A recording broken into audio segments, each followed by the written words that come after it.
me and also the partner, and I can't live without them. Ray's battle for his children also ended up in the family law court, but it cost him a lot of money and he was unhappy with his solicitor, so he decided to represent himself.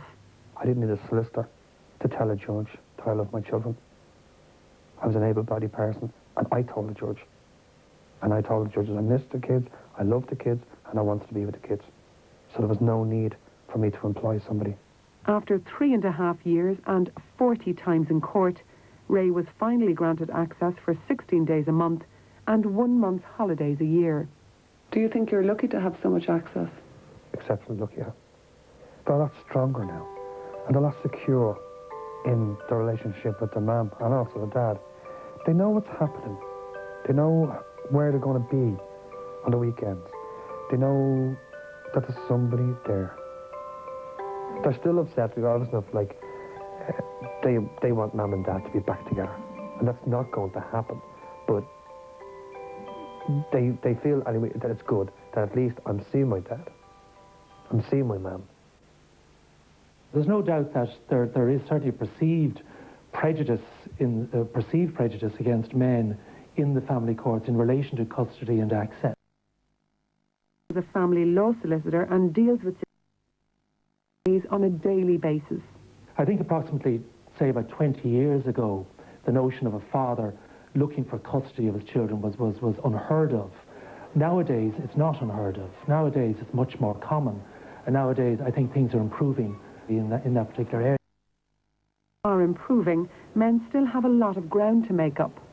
In the courts themselves, there is a stated presumption, certainly of the majority of judges, and indeed in some written judgments, that a mother in a separation situation is the better parent, the better full-time parent for children, particularly young children. And that is a presumption which is there, I think, in reality, and which is relatively hard to move away from. I think that in order for a father in many situations to obtain, say, sole custody of his children in an ordinary breakdown situation, or in a breakdown situation, there would have to be very strong reasons against the mother getting custody, as opposed to very strong reasons for the father getting custody. Organisations like Parental Equality are trying to change the court's attitudes to separated fathers. A living father is seen to have to take care of the child. He's supposed to change nappies, feed the child, put them to bed, and take his share of the childcare. Let the mother go out and have her night out and see her friends and do things like that. The separated father is only seen as having to pay money towards the upkeep of his children and have no input into his children's lives at all. You hear figures being given out about 82% of fathers losing contact with the children in 2 years.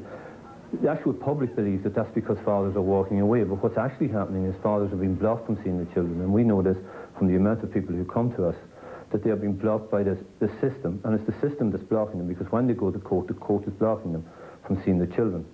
And we believe that this is child abuse. This is actual child abuse by the legal system and by the state, because children have a right to have two parents and to be brought up by those two parents.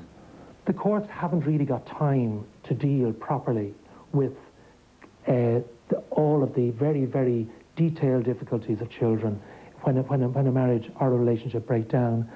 There are 3 courts sitting in the Circuit Court in Dublin, for instance. There are 2 district courts sitting every day of the week, all just dealing with family law. They deal with 15 or 20 cases each a day. The courts don't have time to go into the ins and outs of a children's difficulties in coping with a breakdown, into whether it's better that the child should be with the father from the Thursday to the Saturday, or the Friday to the Sunday, or whatever. They just don't have the time to do it, or the energy, and sometimes, again, that leads to losing sight of what is in the best interest of the children. Another group, Tala Unmarried Fathers, was set up by Ray Kelly to help men who are being denied access to their children. How many men do you help? Thousands. And now the men have kids, and we've no funding, no money, nothing. And yet we have one of the most vital services in Ireland. What services do you provide to the men? Well, basically, initially when we come, we'd obviously give them the shoulder to cry on, which is the most important thing. Then we have a solicitor then to back us up in relation to their legal process. We'd also then do family law courts, mock family law courts, where we'd sit a guy down and we'd actually explain and let him understand what's going to happen in this family law courts. Then we would then go to the family law courts with him, and we'd help them to understand the process of what's happening, especially in relation to the judgment. And also then we have counsellors. We have one counsellor at the moment who looks after men in difficulty. One man who's helped by the group split from his partner before his daughter was born. He didn't want to be identified because of an ongoing battle over access.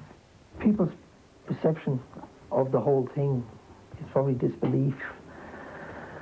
If you explain to them that you have access, supervised access, once a week for 1 hour, they think that, what has this man done? What has he done to his child? What has he done to his partner? I've done nothing. Why does it upset you? Well, to see your daughter coming down, obviously you've been told not to go near you, told not to speak to you, that you're bad or whatever, you're going to take her away, you go near her, you put out your hand, she runs from you, shies away from you. Why do you keep fighting to see more of her? Well, she is my daughter. She's my own flesh and blood. I'm missing out on being a father,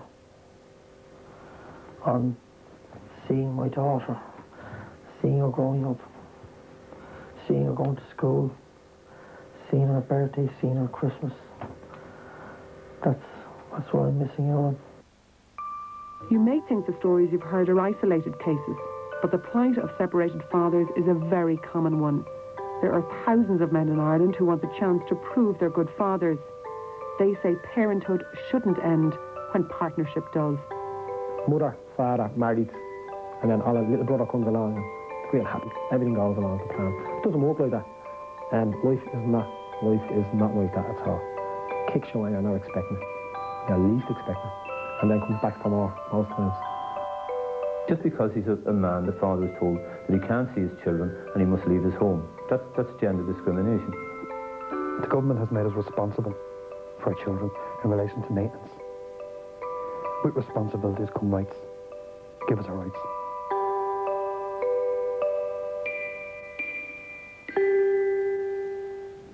Now, if you'd like to contact the Tala Unmarried Fathers Group, you can call them on 01 451 4200.